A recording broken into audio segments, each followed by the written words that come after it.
Students हम बात करेंगे प्रॉब्लम की जो कि determinant of A square matrix of order 3 या इससे ग्रेटर और ग्रेटर की बात की जा रही है। ठीक है, जैसे कि एक हमारे पास मैट्रिक्स है। ठीक है, अब हमने इसका डिटर्मिनेंट फाइंड करना है। कंसेप्ट लेक्चर में तो मैंने ऑलरेडी आपको बताया कैसे वो फार्मूला ड्राइव होता है। अब मैं आपको एक शॉर्ट वे भी बताता हूँ कि आप किस तरह से इस 3x3 खासतौर पर इस 3x3 मैट्रिक्स की मैं बात कर रहा हूँ कि इसका किस तरीके से हम जो है वो डिटर्मिनेंट फाइंड कर सकते हैं। ठीक है जी, तो सबसे पहले लिखेंगे D determinant of A matrix. ठीक है, अब इसके लिए हम क्या करेंगे जी, इसके लिए हम यहाँ पर जो है वो इसी मैट्रिक्स की एंट्रीज को दोबारा लिखेंगे। मतलब मैं इन्हीं को कॉपी कर लेता हूँ। ठीक है, ये एंट्रीज हमने दोबारा लिखनी होती हैं और अब इनके साथ जो है हमने यहाँ पर इस तरह से करना है कि दो कॉलम्स इसके जो हैं उनको मजीद आगे मतलब लिखना है, यानी फर्स्ट कॉलम और सेकंड कॉलम जिनको मैं कॉपी कर रहा हूँ ना, इन्हीं को आगे कंटिन्यू करना है।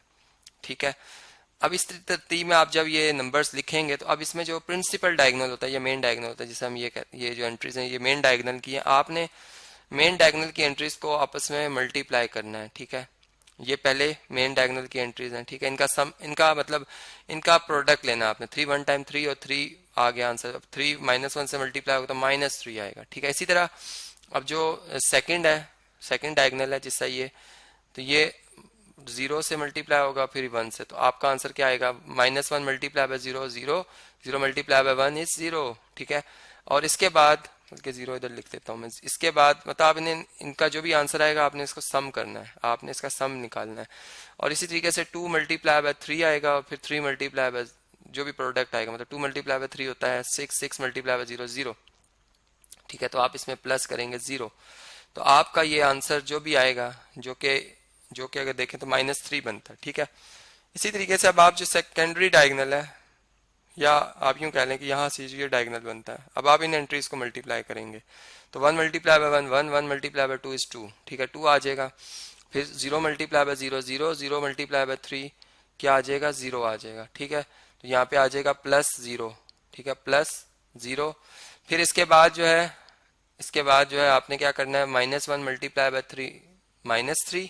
ठीक है, -1 मल्टीप्लाई बाय 3 इज -3 और -3 मल्टीप्लाई बाय -1 इज 3। ठीक है, तो 3 आंसर आता है यहाँ पर, +3 आता है, तो ये आप यहाँ पर लिख लेंगे। तो ये हमारे पास इनका मतलब इन डायगोनल्स का जो प्रोडक्ट के बाद सम बना है और इनका डिफरेंस लेंगे तो डिटर्मिनेंट आएगा। डिटर्मिनेंट ऑफ ए मैट्रिक्स, या इसको हम ऐसे भी लिख सकते हैं, ये किसके इक्वल होगा, जो ग्रीन कलर में ये आया हमारे पास प्रोडक्ट का सम, इसको हम कॉपी कर लेते हैं। ठीक है, ये लिखेंगे और जैसे हम आम डिटर्मिनेंट में माइनस करते हैं डायगोनल्स के एंट्रीज को मल्टीप्लाई करने के बाद, इसी इनको भी हमने इनका डिफरेंस लेना है।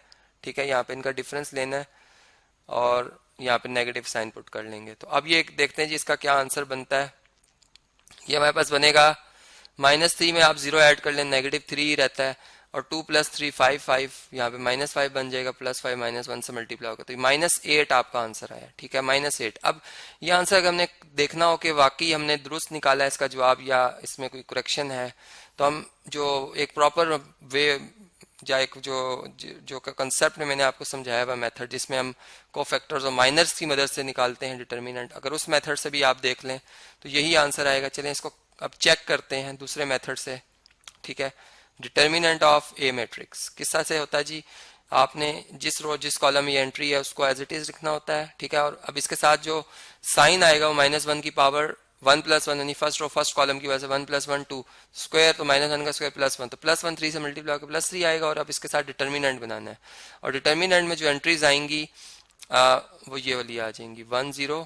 ठीक है, इनको मैं ग्रीन कलर कर देता हूँ, और 0 -1, मतलब जिस रो जिस कॉलम में 3 आ रहा है इसको आपने छोड़ देना है। ठीक है, तो ये एंट्रीज हम इधर लिख लेंगे 1 0 और 0 -1। ठीक है, इसी तरह अब ये एंट्री नेगेटिव साइन के साथ है, लेकिन जब इसका कोफैक्टर लिखेंगे तो कोफैक्टर के साथ जो साइन आएगा वो -1 की पावर फर्स्ट और सेकंड कॉलम में तो 3 आएगी, जो कि -1 बनती है। -1 मल्टीप्लाई -1, तो ये +1 आ जाएगा। ठीक है, और अब इसके साथ जो मैं डिटर्मिनेंट बनाऊंगा उसमें जो एंट्रीज आएंगी उनका कलर मैं ऑरेंज रख देता हूँ। अब जिस रोज जिस कॉलम में ये 1 लिखा हुआ है -1, वो नहीं आ सकता। ठीक है, इसका मतलब कि 3 और 1 ये आएंगे और 0 और -1 आएंगे। ठीक है, तो यहाँ पे हम लिख लेते हैं जी 3 1 0 और -1।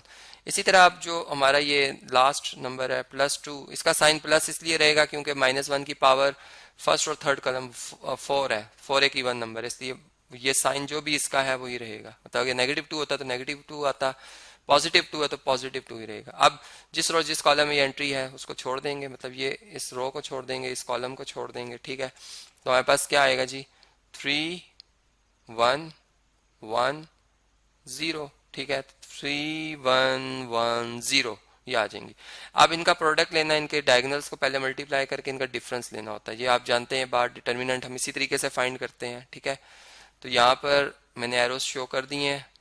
अब 3 मल्टीप्लाई बाय यहाँ 1 मल्टीप्लाई बाय -1 प्लस 0 आ जाएगा, ठीक है, या -0 भी लिख दें, एक ही बात है। मतलब सब्ट्रैक्ट होने के बाद साइन, मतलब 0 माइनस कर दें तो कोई फर्क नहीं पड़ता, वही नंबर दोबारा जवाब आता है। 3 -1 से मल्टीप्लाई के -3 प्लस 0 या -0, ठीक है, -0 भी लिख सकते हैं हम। +2 यहाँ पे क्या आ जाएगा, 0 -1, ठीक है।